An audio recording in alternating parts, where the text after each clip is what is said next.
Assalamualaikum warahmatullahi wabarakatuh. Selamat pagi anak-anak. Bagaimana kabar kalian? Semoga semuanya dalam keadaan sehat dan selalu dalam lindungan Allah. Amin. Dalam video pembelajaran Al-Quran Hadits ini, Ibu akan memberikan materi tentang surat Al-Asr bersama Bu Bintan. Sebelum memasuki pelajaran, mari kita baca basmalah terlebih dahulu ya. Bismillahirrahmanirrahim. Oke, mari kita berkenalan dengan surat Al-Asr.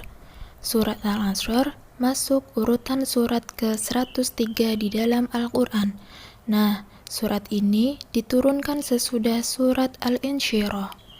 Surat Al-Asr ini tergolong surat Makkiyah karena turun di Makkah sebelum Nabi Muhammad hijrah ke Madinah. Kemudian surat Al-Asr ini terdiri atas 3 ayat. Nah, ternyata nama Al-Asr ini diambil dari ayat pertama surat Al-Asr yang berarti waktu atau masa. Selanjutnya, Ibu akan membacakan surat Al-Asr. Silakan anak-anak bisa membuka Al-Quran atau juz ammah pada surat Al-Asr. Tirukan bacaan Bu Guru dengan fasih ya, dan jangan lupa perhatikan panjang serta pendeknya. A'udzu billahi minasy syaithanir rajim. Bismillahirrahmanirrahim.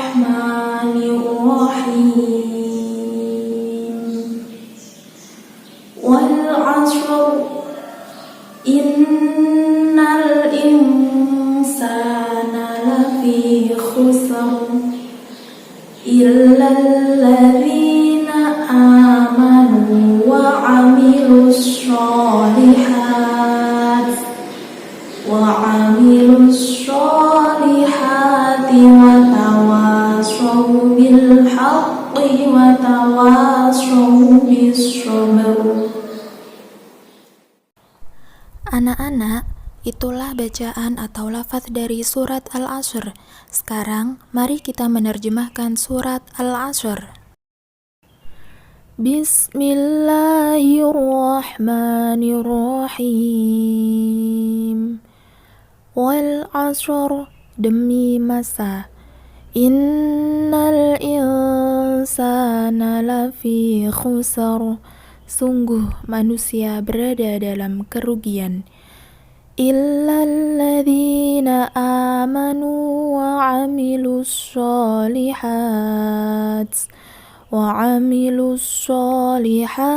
wa tawasaw bil haqqi wa tawasaw bis sabr, kecuali orang-orang yang beriman dan mengerjakan kebajikan serta saling menasihati untuk kebenaran dan saling menasihati untuk kesabaran.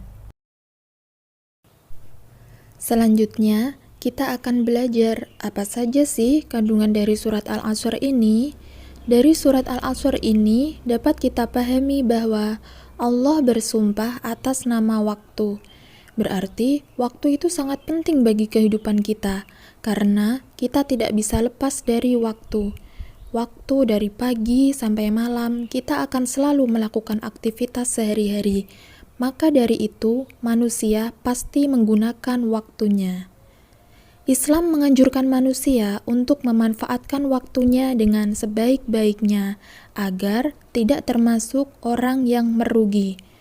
Ternyata anak-anak, ada loh manusia yang merugi ketika di dunia. Siapa itu? Yaitu manusia yang tidak bisa memanfaatkan waktunya dengan baik, justru mengisi waktunya dengan sia-sia. Nah, di dalam surat Al-Asr, Allah sudah memberikan tips agar manusia tidak menjadi manusia yang merugi. Ada 3 syarat nih yang harus dipenuhi oleh manusia. Yang pertama, harus beriman kepada Allah. Artinya, bahwa segala perilaku kita di dunia itu pasti akan dipertanggungjawabkan di akhirat kelak. Kemudian yang kedua, kita harus berbuat amal solih, berbuat kebaikan, dan membantu orang lain. Nah, yang terakhir, menasihati dalam kebaikan dan kesabaran. Contohnya, ketika sudah masuk waktu sholat, kita mengajak teman kita sholat. Kemudian, ketika waktunya mengaji, kita mengajak mengaji. Nah, itu termasuk menasihati dalam kebaikan. Selain itu, menasihati dalam kesabaran yaitu ketika teman kita sedang ditimpa musibah. Contohnya, ketika teman kita sedang sakit atau keluarganya sedang meninggal, bahkan saudaranya. Nah, kita sebagai teman yang baik atau sesama saudara muslim, kita punya kewajiban untuk mendoakan dan menguatkan teman-teman kita agar bersabar dalam menghadapi setiap musibah. Anak-anak, kalau 3 tips tadi kita bisa lakukan, pasti kita tidak termasuk orang yang merugi, baik di dunia maupun di akhirat.